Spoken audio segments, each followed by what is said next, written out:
When the air turns crisp and frost settles on the garden beds, most gardeners hang up their tools and assume the compost pile is taking a long winter nap. But here's the secret few talk about. Your compost doesn't stop working in winter. Beneath that chilly surface, a bustling community of microbes is still alive, still breaking things down, and still creating that beautiful dark, crumbly compost your soil will love come spring. The real trick? Knowing how to keep those microbes happy when the temperature drops. Let's dive into how you can master the art of winter composting, keeping your heap warm, balanced and alive, so it's ready to fuel your garden when the growing season returns. Winter composting is all about warmth. That internal heat is the heartbeat of your pile, generated by millions of microbes working hard to decompose your organic waste. The biggest mistake most gardeners make in winter is turning the compost too often. Sure, aeration sounds good, but every time you turn the heap, you release all that precious warmth into the cold air. And once it's gone, it can take ages to build it back up. Instead, build your pile in layers and let it rest. Think of it as tucking your compost in for the season. Keep it covered, keep it snug, and let the microbes handle the heavy lifting. A well-built compost heap is like an oven. If you keep opening the door, the heat escapes. Now, if warmth is your goal, insulation is your best ally. And one of the simplest, most effective insulators you can use isn't fancy at all. It's cardboard. Flattened cardboard sheets placed over your compost trap heat beautifully while also letting moisture breathe. What's brilliant about cardboard is that it doesn't just protect the pile, it eventually becomes part of it. As it softens in the damp, the cardboard starts to decompose, adding valuable carbon to your mix. Just peel off any plastic tape or glossy labels first. You'll be amazed how something as ordinary as delivery box packaging can keep your compost alive and warm through the coldest months. If you want to check how well your compost is holding its heat, invest in a compost thermometer. Push it deep into the center of the pile, and if it still reads warm, that's your sign the microbes are thriving.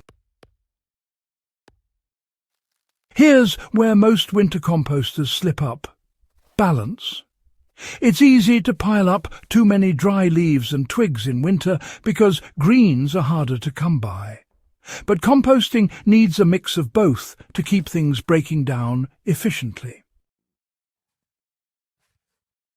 Greens are your nitrogen-rich materials like kitchen scraps, coffee grounds and grass clippings. Browns are your carbon sources. Think dry leaves, straw and cardboard. In winter, the brown materials often dominate, slowing the process down. Aim for a rough 50-50 balance. When greens are scarce, hold back some leaves for later use or make a separate batch of leaf mould. Simply gather your fallen leaves into large, breathable bags. Sprinkle with a little water until they're damp like a wrung-out sponge, and tie them loosely.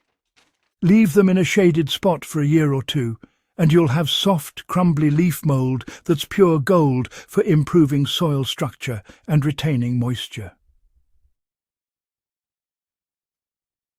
Just because it's cold doesn't mean your compost should go hungry. You can keep feeding it with your usual kitchen waste: vegetable peelings, apple cores, eggshells and coffee grounds. But do avoid meat, dairy and oily food scraps, as these attract pests and, well, they tend to slow the process. One winter powerhouse ingredient is fresh manure. It's loaded with nitrogen and natural heat, giving your compost a much-needed energy boost. Mix it evenly through the pile with other materials so it doesn't compact. If you like making your own compost activator, here's a quick natural formula you can use. Mix 1 cup of unsulfured molasses, 2 cups of compost or finished soil, and 1 gallon, that's about 4 litres, of water. Stir well and sprinkle the mixture over your compost pile. This blend feeds the microbes instantly, giving them fuel to keep working even in cold conditions. In winter, every microbe counts, and honestly, the smaller you chop your materials, the faster they can get to work. Big chunks of wood or thick stems can sit untouched for months, so before adding anything to your pile, cut or shred it into smaller pieces. Chop up woody prunings, break down sunflower stalks, slice banana peels and avocado shells into smaller bits. Even green materials like weeds or trimmings benefit from being cut down to size. Smaller pieces create more surface area for microbes to feed on, which means faster, more even decomposition. Winter's not just about the cold. It's also about rain and snow. Too much moisture suffocates your compost, pushing out oxygen and creating that nasty smell we all try to avoid.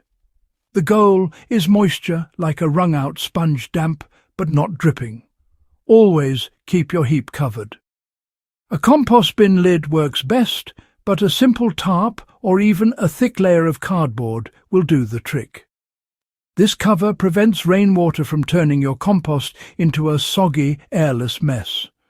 Without air, the good microbes die off and anaerobic bacteria take over, the ones that make compost stink rather than decompose. If your pile does get too wet, add extra dry materials like shredded cardboard or straw to soak up excess moisture. Winter compost piles don't get hot enough to kill weed seeds or plant diseases, so it's smart to avoid adding them until spring.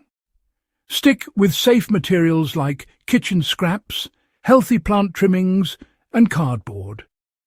Diseased plants or seedy weeds can survive in the pile and spread back into your garden later. Not worth the risk. If you've got the space, here's a simple trick that makes winter composting much easier. Use 2 heaps. Dedicate one for adding fresh materials and leave the other to rest. The resting heap will stay warmer and break down faster without constant disturbance.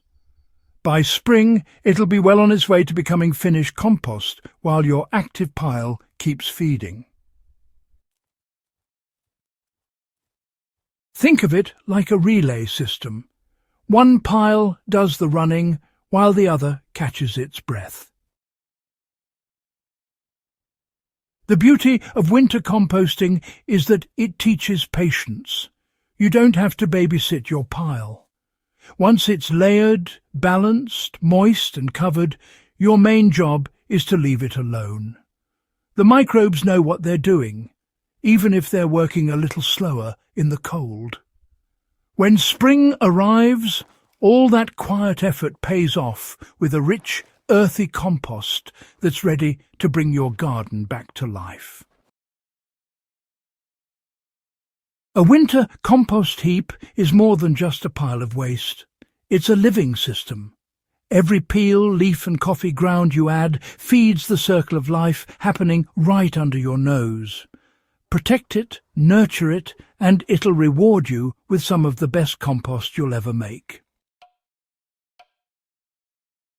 If this guide helped you keep your compost thriving through winter, don't forget to subscribe to Timeless Crops Haven for more practical gardening wisdom.